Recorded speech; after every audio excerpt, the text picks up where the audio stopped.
It's pretty wild when you think about it. You will spend like 60 days perfectly timing a dining reservation. Oh, easily. Or agonizing over crowd calendars. Right. And mapping out this elaborate route just to hit your favorite rides the absolute second the park opens.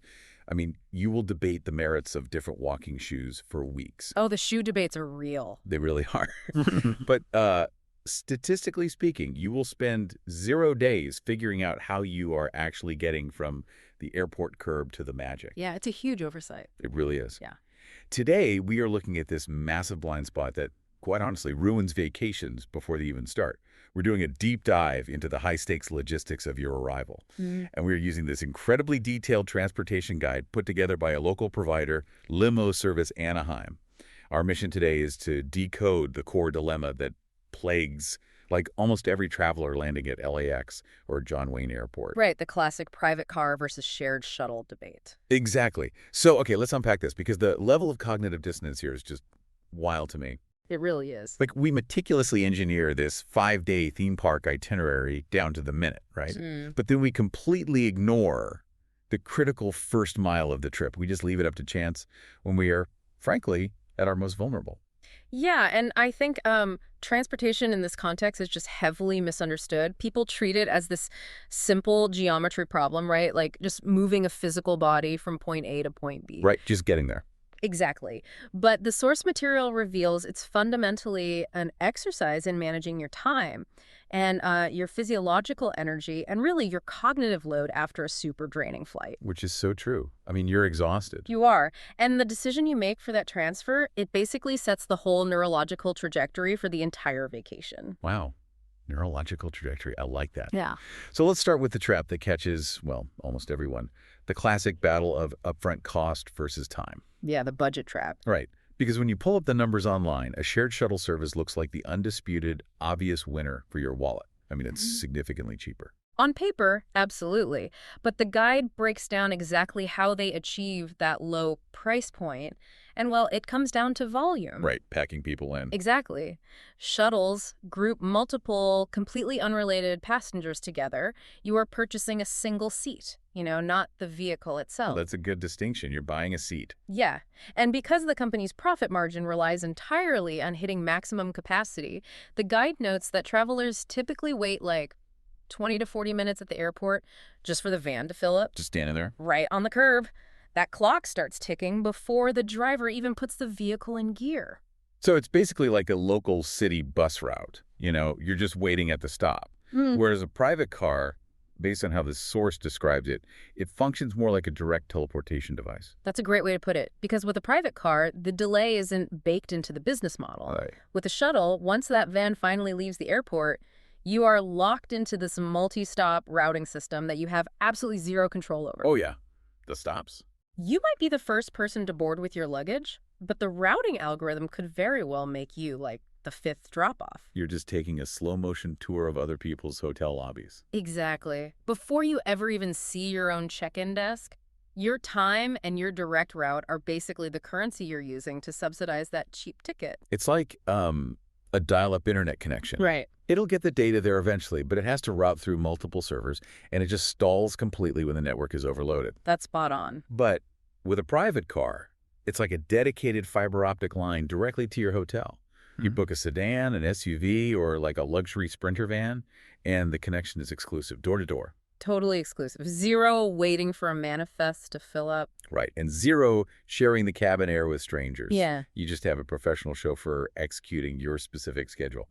But look, I got to play devil's advocate here for a second. Sure. If I am a budget-conscious traveler, and I mean, let's be real, I am already spending an absolute fortune on park tickets. Oh, it's so expensive. Right, so saving 50 or 60 bucks seems absolutely worth standing on a curb for 20 minutes.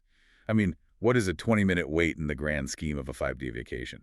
Well, what's fascinating here is the concept of the time tax, and really how human beings aggressively miscalculate the value of their time depending on their physical state. Okay, the time tax. Explain that. So sitting in your living room, sipping coffee, planning the trip 20 minutes sounds completely trivial. Yeah, easy. But now, change the context.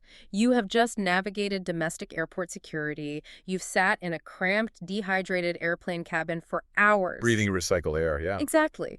You wrestled your heavy bags off a carousel, and now you're standing on a concrete curb at LAX. You are breathing exhaust fumes. Your patient's battery is just like blinking red. Blinking red. I feel that in my soul. Right. The text specifically highlights this phenomenon. Waiting 40 minutes for a passenger manifest to fill up, followed by the erratic start and stop motion of multiple hotel drop-offs, it actively alters your brain chemistry. It changes the entire mood of your arrival. It's the stark difference between what the source defines as a basic experience, which is characterized by low comfort and high friction, and a premium experience, which prioritizes high efficiency and direct routing. So it's not just time, it's energy. Exactly. That time tax extracts a heavy physiological toll right at the exact moment your body needs to recover. Man. And that depleted patience we just mapped out, that's tough on, like, a solo adult. Oh, for sure. But let's escalate this scenario. Take that depleted patience and now factor in a toddler who just skipped their nap because of cabin pressure. Oh, a nightmare. And a 7-year-old who is completely overstimulated by the airport crowds. Here's where it gets really interesting, I think. Yeah. The demographic carrying the heaviest burden in this entire arrival ordeal is families and groups. I mean, navigating LAX with a family isn't just a walk to the curb. It's a tactical military operation. It really is. You do not travel light when you're going to Anaheim. Never. The source points out that families are pushing these bulky double strollers. They're dragging multiple oversized bags, carrying car seats. Yeah, the gear is endless. Right. And if you choose a shared shuttle in that scenario, you're basically forcing your family to solve this insane spatial puzzle in a cramped environment, entirely surrounded by strangers. And shuttles have heavily restricted luggage capacities, too. Exactly. You are squeezing your gear into a shared trunk and then spending the entire ride, like, pleading with your exhausted kids not to kick the seat of the business travelers sitting directly in front of them. Which is so stressful. A shared environment inherently strips away your agency. Yeah. Private transportation, as the guide details, it provides the raw physical space required to actually solve that logistical puzzle. Right. You just have more room. Yeah, you can request a full-size SUV or a high-roof Sprinter van that easily absorbs all those bags, the strollers, the car seats, without a second thought. No spatial puzzle required. Exactly. Right. It keeps the entire group localized in a single self-contained vehicle. The kids have comfortable seating, and the arrival time is drastically compressed because you bypass that whole multi-stock circus entirely. So let me ask you this. Is the benefit here strictly about the physical dimensions of the vehicle, or, is there a psychological element to not having to manage your kid's behavior in front of an audience? It's definitely a psychological. Because half the stress of parenting in public is managing the collateral damage of your children on the people around you, right? True. Like you spend the whole ride highly anxious about bothering someone else. The psychological relief is absolutely the primary mechanism at play here. The source explicitly lists not having to coordinate with strangers as a core feature of the private car experience. Just being alone. Yes. And if we connect this to the bigger picture, we really have to look at what a Disneyland trip actually entails for the human nervous system. Oh boy. Sensory overload. Exactly. It is multiple consecutive days of massive sensory overload. You are dealing with dense crowds, complex line cues, loud music, constant visual stimulation. Everywhere you look. Right. And the airport was just the first wave of that sensory overload. So a private ride from the curb to the hotel essentially acts as this localized neurological decompression zone. A neurological decompression zone. I love that phrasing. Yeah.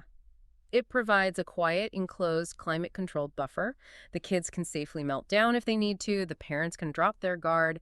And you are not managing a single stranger's expectations. You are buying a transitional buffer zone before the real marathon begins. Okay, framing it that way makes it sound a lot less like a luxury and more like a tactical necessity. But, let's face reality here. Let's do it. Disney vacations already require, like, a second mortgage for most people. Yeah. Calling a private car a decompression zone sounds amazing. But how can we possibly justify telling a budget-conscious family to shell out for a private chauffeur? That's the big question, right? It is. Because people automatically assume booking a private car is reserved for the ultra-wealthy, while ride shares and shuttles are the responsible financial choice. Well, the financial mechanics of airport transportation are heavily obscured by dynamic algorithms. Algorithms, right. Yeah, the initial sticker price you see on a rideshare app is rarely the final number on your credit card statement.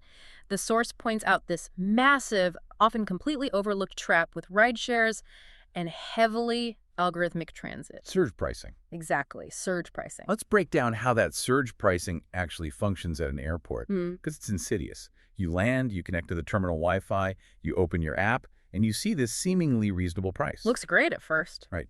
But by the time you navigate baggage claim and hike over to the designated rideshare pickup lot, that price is literally doubled. Yep, because the algorithm isn't just charging you for the distance to Anaheim anymore. Exactly. It geofences the airport.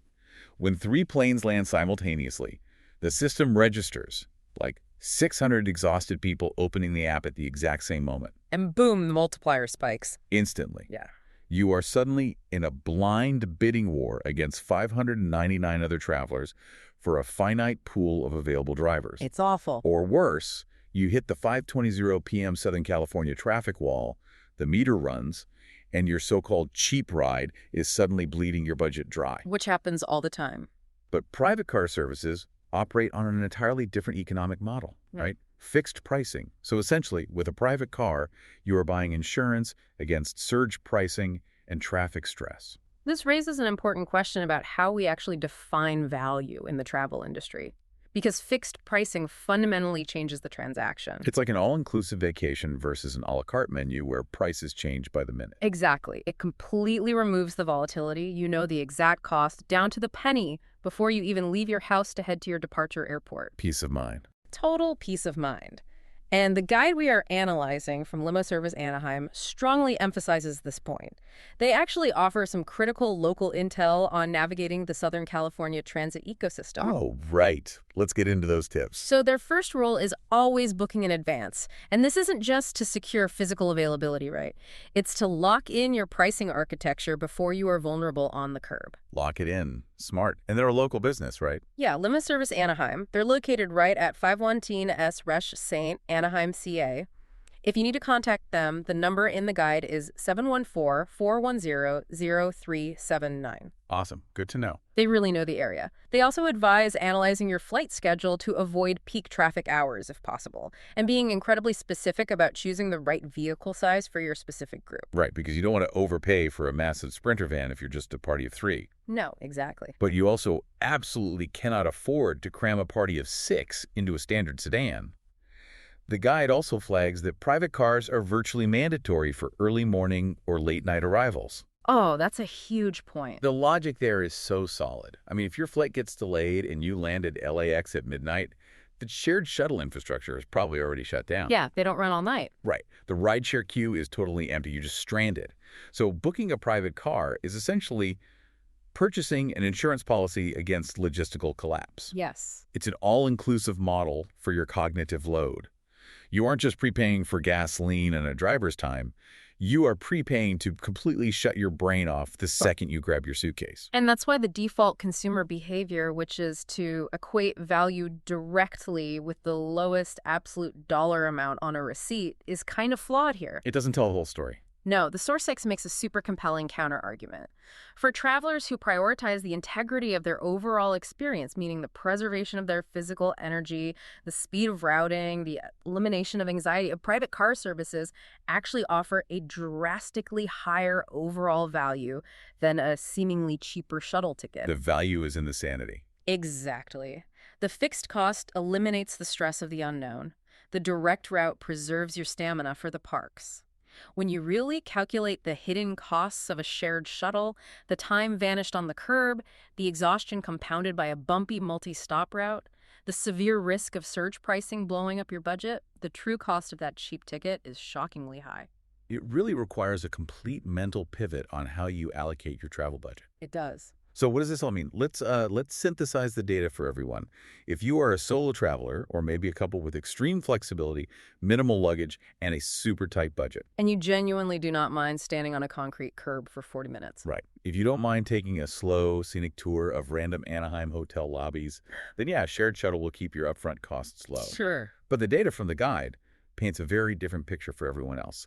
For families juggling strollers, for groups needing to stay organized, and for anyone who just wants the absolute guarantee of fixed pricing and immediate frictionless door-to-door comfort from LAX or John Wayne to Anaheim. Which is most of us. Which is most of us. For them, a private car service, whether that's a sedan, an SUV, or a Sprinter, is just the undisputed winner. You are deploying your budget to actively protect your time and your sanity. Exactly. And, we have spent this entire discussion analyzing the first mile of the vacation. The arrival. The anticipation. Right. But consider the psychological weight of the last mile back to the airport. Oh, wow. I didn't even think about the trip back. Yeah. The recency effect in psychology dictates that we heavily weight our final experiences when forming long-term memories. That makes total sense. So picture this. You just spent 5 exhausting, magical days in the parks. Your feet are blistered. Your bank account is drained. You have to be out of the hotel room by 11:00 a.m. for a 2:00 p.m. flight. The worst feeling. If the first mile sets the tone of the vacation, the last mile cements the memory of it. You have to ask yourself, do you want the final lasting memory of a $5,000 family vacation to be a stressful, sweaty panic attack? Oh my gosh, as you frantically refresh a rideshare app, praying the surge pricing drops before you miss your flight. Exactly. Or do you want a professional driver waiting in the lobby, ready to seamlessly extract you from the bubble? Because whether the vacation magic begins at the theme park gates or the moment you step into your ride at the airport, it definitely ends on the way home.